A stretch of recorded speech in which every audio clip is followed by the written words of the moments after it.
አንድ ሰው ሚስት አለችው 3 ልጆች አሉት እና አንዲት ሴት እየመጣች በጣም ተረብሻለች ልታሳስተው ትፈልጋለች ማለት በቃ ሰውነቷ ጥርጥር ያለ ሼፓ የሚያምር እሷ አላገባችም አልወለደችም ሼፓ በጣም ያምራልና ቢስቱን ታውቃታለች ከዛ እሱን እየመጣች ልታሳስተው ብዙ ሙከራ ታደርጋለች እና አንድ ቀን ምን አላት ታውቂያለሽ አላት የኔ ሚስት ልክ እንዳንቺ አይነት ሰውነት ነበራት አላት አሁን ሰውነቷ ተለውጧል ትንሽ ወፈር ብላለች እንደ ድሮ አይደለችም ለምን እንደሆነ ግን ታውቂያለሽ አላት የኔን ልጆች በማህፀኗ ተሸክማ ወልዳለች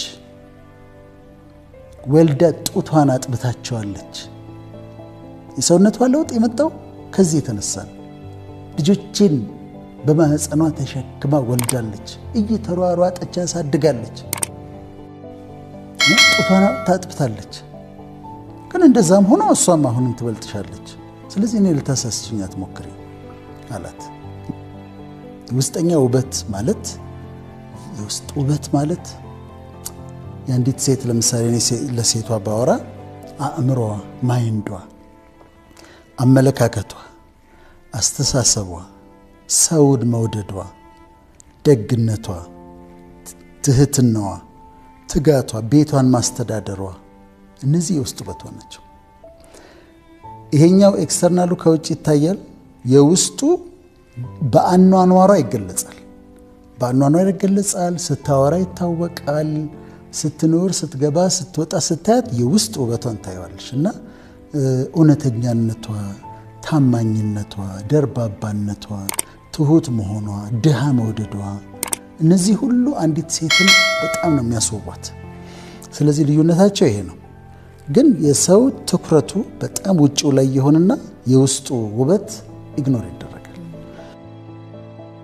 ከዛ ደግሞ ኤጂንግ ግሬስፉል ያለ እድሜ ይጨምራል እድሜ ሲጨምር ለውጦች ይመጣሉ ዴፊኒትሊ ያንን መቀበል አለብኝ ግን ያችን የልጅነታቸውን ነገር ሉዝ ለማድረግ ብለው በተደጋጋሚ ሰርጀሪ ሲያሰሩ ደግሞ ኖርማል የሆነ አካላቸው አሁን ከንፈሯ ቀጭን የሆነው ትልቅ ለማስደረግ የሚወጉታል ደህና አፍንጫቸውን በተፈጥሮ ያገኙትን ያሰሩታል የማያሰሩት ነገር የለም ለፕላስቲክ ሰርጀሪዎቹ ቢዝነስ ነው በጣም ሀብታሞች ናቸው ለነሱ ግን በጣም ያሰቃያል ቀላልም አይደለም ሰርጀሪውም ኤክስፔንሱም ከዛ ደግሞ የሚወስደውም ሳፈሪንጉም ቀላል አይደለም ግን ለውስጥ ቢሰጥ የውስጥ ውበት ትኩረት ቢሰጠው በጣም ጥሩ ነው ኪነ ጥበቡ በተለይ እነዚህ ፋይን አርትስ የሚባሉት ሙዚቃ ሚውዚክ ስነ ስዕል ስነ ግጥም ሊትሬቸር እነዚህ ፋይን አርትስ ነው የሚባሉት እነሱ በሰው አእምሮ ላይ በጣም ተጽዕኖ አለባቸው እና በጣም ትኩረት የሚያደርጉት የውጭ ውበት ላይ ስለሆነ በሰው አእምሮ ላይ ያለው ለምሳሌ ወንዱ ቆንጆ ሴት ማግባት በጣም ቆንጆ ሴት ፈልጎ ማግባት ሴቷ በጣም መልከ-መልካም የሆነ ወንድ ፈልጋ ማግባት ወደሱ እንዲሄዱ ያስገድዳቸዋል ሰዎች ትዳርም ሲመሰርቱ መልክ ይፈልጋሉ እስቲ እንደ ቆንጆ ሴት ፈልግና አግባ ይላሉ ግን ትዳር ውስጥ ተጽዕኖ የሚያመጣው የውስጥ ውበቱ ነው የውጭው አይደለም መልኩ አይደለም ለሷም መልከ-መልካም ረጅም ምናምን እንዲመሆኑ አንድሰም መሆኑ ሳይሆን ቤት ውስጥ አብረው ሲኖሩ ይሄ ሰውዬ የውስጥ ውበት አለው ወይ የሚለው ነው ተጽዕኖ የሚያሳድረው ስለዚህ ፋይን አርትሱ በጣም ተጽዕኖ ስላለው ማየታችን ተገቢ ነው ስነ ጽሁፉ ምን ላይ ያተኩራል የውጭ ውበት ላይ ነው የሚያተኩረው ወይስ የውስጥ ውበት ላይ ነው የሚያተኩረው እና እሱም ማየታችን በጣም ጥሩ ነው እና አንዳንድ ምሳሌዎች እኔም ይዣለሁ እንግዲህ የጥበቡ ፋይን አርትስ ለውስጥ ውበት ምን ያህል ትኩረት ይሰጣሉ የሚለውን ለማየት ነው ምሳሌዎች የምናመጣው አንዱ ማነሳው በጣም የተገረምኩበት ስለሆነ አርቲስት ድምፃዊ ነዋይ ደበበ ስራዎች ላይ በአስገራሚ ሁኔታ የውስጥ ውበትን ሲገልጽ አይቼዋለሁ እነግርሻለሁ ግን አሁን ስለ ዘፈን አወራችሁ የሚሉ የሃይማኖት የተለያየ ሃይማኖት ሰዎች ደግሞ እንዳይኖሩ እኛ አሁን መልእክቱን ነው ትኩረታችን መልእክቱ እንዲህ በጣም ንተርክ ስላለ ዘፈን እንስማ እኛ መልእክቱ ላይ ነው ትኩረታችን። እና አሁን የነዋይ ደበበን ለኔ ተዋት የሚለውን ላንብብልሽ እና ውስጣዊ ውበትን እንዴት እንደገለጸው እናያለን። ምን ይላል? ጥሩ አዳሪ ለፍቶ አዳሪ የእግዚአብሔር ድሃ ደክሞ ነዋሪ ደግ ሩህሩህ ልበቀና በሰው ኑሮ የማትቀና ተዋት እርሷን ተዋት ደክሞ አዳሪ ናት ይላል። ይሄን አስገራሚ ነው በጣም። መጀመሪያ ላንብብልሽና ከዛ እናየዋለን። ከዛ ምን ይቀጥልና ምን ይላል?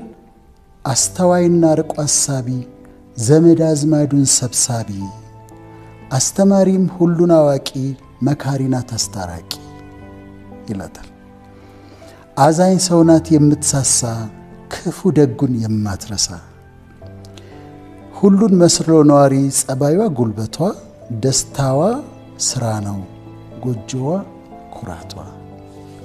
እሺ የማትገዛ ለብልጭልጩ የድሃ ጎበዝ የኩራት ምንጩ አቻም የለሽ ሰው ይላታል ለመጠሪያ ስም ያንሳታል ቢደላትም ባይደላትም የሚያውቅላት ሰው የላትም ካላት ከፍላ ንቁረሱ የምትልናት ተቃመሱ ሀብቷ ጌጧ ድህነቷ ፈጣሪ ነው ጉልበቷ ከዛ ስጦታዋ እውነት በረከቷ ምክር አምሮ ለተጠጋ ፍቅር የምታበድር ከሷ ጋር ኖሮ ለኔ ተስማምቶኛል ጠግቤ ባላውቅም ሰላም ተርፎኛል።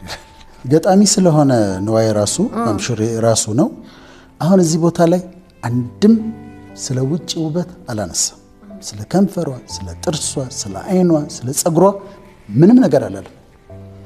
ነገር ግን አሁን ብታጠኙ ይሄንን እኔ አሁን ጥናት አድርጌ አይደለም ግን ወስደሽ ግን ያለውን ነገር ብትዩ ጥሩ አዳሪ ለፍቶ አዳሪ የእግዚአብሔር ድሃ ደክሞ ነዋሪ። እሺ ሰርታ ነው የምትኖረው፣ ለፍታ ነው የምትኖረው አይደል? እቺ ሴት ታታሪ ሴት ነች። ከዛ ደግ ሩህሩህ ልበቀና በሰው ኑሮ የማትቀና ምንድን ነች ነው የሚለው? ደግ ነች፣ ሩህሩህ ነች፣ ትራራለች ለሰው፣ ልቧ መልካም ነው። ራሷን ደግሞ አንድ ጊዜ እንዳልነው ከሌሎች ጋር አታወዳድርም፣ አትቀናም።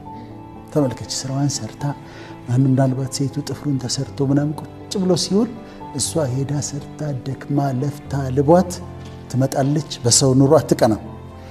ከዛ ይቀጥልና አስተዋይና አርቆ አሳቢ ዘመድ አዝማዱን ሰብሳቢ ይላታል። ምን አይነት ሴት ነች ይቺ? ርቆ አሳቢ ነች፣ አስተዋይ ነች፣ ዘመድ ትሰበስባለች። ግን የእሷን ዘመድ ብቻ አይደለም የባልየውን ዘመድ ትሰበስባለች። ዘመዶቿን በቃ እሷ ቤትን መሰብሰብ ደስ የሚላቸው። አሁን ልጅቷን ኢማጂን አድርገት፣ ልጅቷን ኢማጂን አድርገት። አስተማሪ ሁሉ አዋቂ መካሪ ናት አስታራቂ። ትጠራና ደግሞ የተጣሉትን ታስታርቃለች፣ ትመክራለች፣ እውቀት አላት። የተጣሉ ሰዎች ፈልጋ ታስታርቃቸዋለች። አዛኝ ሰው ናት የምትሳሳ ክፉ ደጉን ማትረሳ። ደጉን ብቻ አይደለም የምትሰበስበው፣ ሰው ሊቀርባቸው የማይፈልግ ክፉ የሚባሉትን ሁሉ ትጠራቸዋለች። ጠርታ ቤቷ አሉ። ሁሉን መስሎ ነዋሪ ጸባይዋ ጉልበቷ ደስታዋ ስራ ነው ጎጆዋ ኩራቷ። ጸባይዋ ጉልበቷ ካን ኢማጂን ጸባይዋ ጉልበቷ ጎጆዋ ኩራቷ። ምን አይነት ሴት እንደሳለ በኪነ ጥበቡ አሁን አርቲስቱ ገጣሚው ምን አይነት ሴት እየሳለ እንደሆነ ተመልከች። እስካሁን ድረስ ስለ ተረከዟ፣ ስለ ዳሌዋ፣ ስለ ወገቧ ቅጥነት አላወራ። የማትገዛ ለብልጭልጩ የድሃ ጎበዝ የኩራት ምንጩ። ብልጭልጭ ነገር አያታላትም። በቃ ይሄ እንዲህ ነው ብርቅርቅ ያለ ነገር ካልመጣ አትልም። ራሷንም እንደዛ ለማሸብረቅ አትሞክርም።